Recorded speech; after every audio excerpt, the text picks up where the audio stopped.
Seiring makin baiknya zona resiko Bali, zona resiko nasional juga makin membaik. Zona merah kembali mengalami pengurangan signifikan dari 15 atau 2,92% kabupaten kota menjadi 5 kabupaten kota atau 0,97%.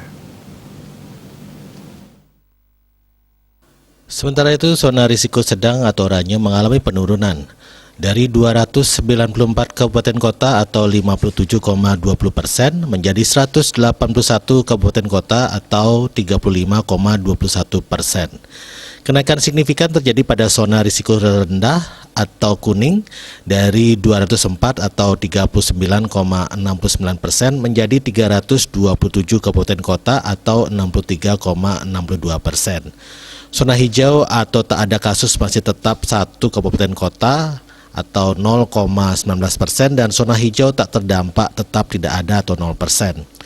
Meski sudah membaik, juru bicara pemerintah dalam penanganan COVID-19 nasional, Profesor Wiku Adhisa Smito, meminta masyarakat tidak abai dan tetap waspada.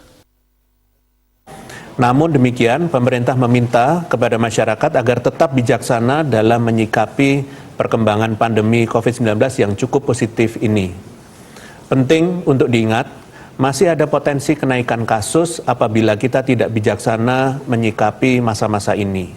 Hendaknya kita selalu mengingat bahwa COVID-19 tidak akan hilang dalam waktu dekat, dan oleh karena itu kewaspadaan yang tinggi harus terus dijaga sehingga kita semua dapat terhindar dari COVID-19. Yang memaparkan hasil evaluasi pemerintah pada perkembangan PPKM di Indonesia terus mengalami perbaikan. Untuk PPKM Jawa Bali saja, jumlah kabupaten kota dengan level 4 terus berkurang dan yang berada di level 2 terus bertambah. Begitu juga angka kasus aktif dan bed occupancy ratio atau BOR terus membaik. Dia Dewi Bali Pos melaporkan.